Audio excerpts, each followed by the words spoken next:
3 times, and things have been added and added and added. And in 2003, when we got Hideki Okajima and Daisuke Matsuzaka, all of a sudden, not only did we have 8 states as part of the Red Sox nation, but we also had a new country, Japan. And with that came 250 requests for press credentials. So what we had to do was take our original 2 rows and turn them into 4. Behind this wall were offices. We had to tear those down and make them a press area specifically for the Japanese, where their phones go right to Japan and their internet is all in Japanese, and the TVs broadcast the game so they can sit there and watch them in Japanese. Well, I had told you about this gentleman who in 1933 came to save the Boston Red Sox. When this gentleman grew up in South Carolina, the Red Sox were a dynasty, and they were his team. And he came up to Boston in 1933 to celebrate his 30th birthday. And he came to the park. And boy, was he disappointed. The park was so decrepit, the burnt out, giant area of stands burnt out. Timber, charred timber, empty seats, awful ball players. And so he decided on his 30th birthday that he was going to give himself one heck of a present. You see, this individual's name was Thomas Austin Yawkey, and at 30 years old, he was a millionaire. And he did it like most Americans, he inherited it. And so he came in here and offered $1.2 million for the ballpark and the ball club.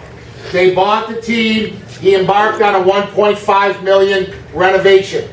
He knew that if he was going to get back to prominence, tell Bob Ryan, I'll have to call him later, please. If they were going to come back to prominence, they were going to have to raise money and start buying some good ball players.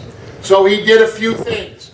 Out in center field, there were about 2,000 really shabby bleacher seats that were not connected to the park.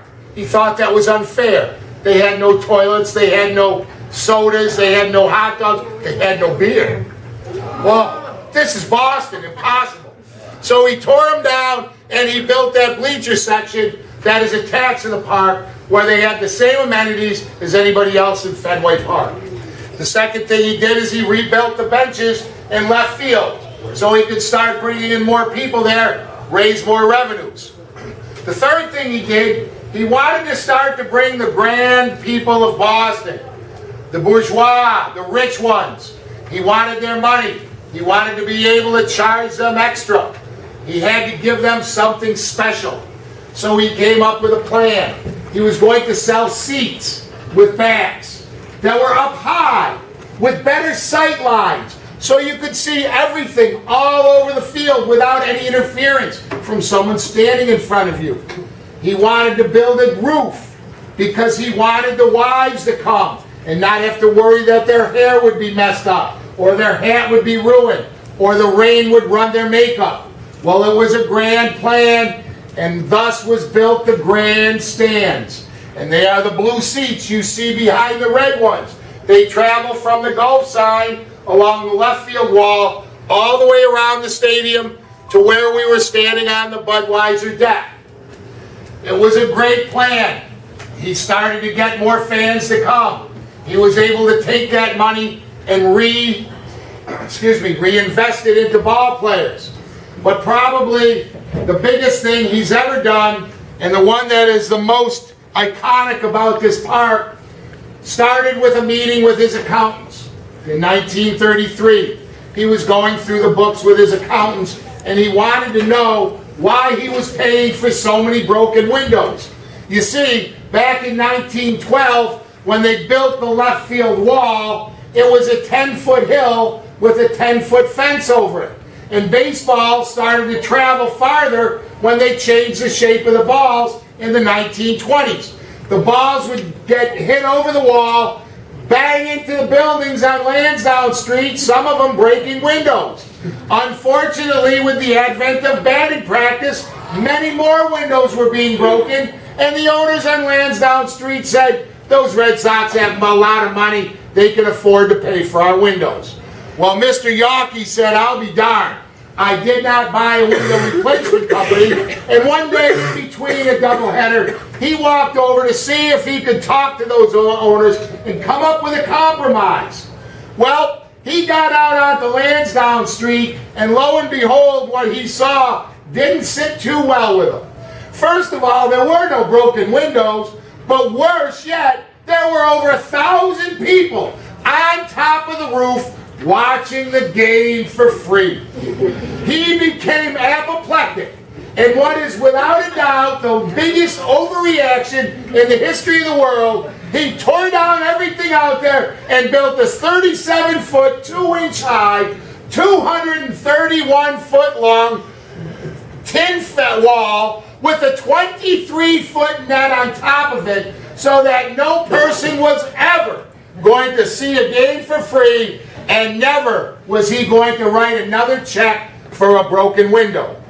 Well, that was all well and good, and the wall went up, and people started hitting home runs into the netting. And one day when he was sitting in the owner's box in 1934, he saw all those baseballs sitting in the net. And he says, well, glory be, I got a great idea. Those unintended consequences sure work out for me. And if you look next to the Red Sox Foundation and the COVIDian sign, you see a fence.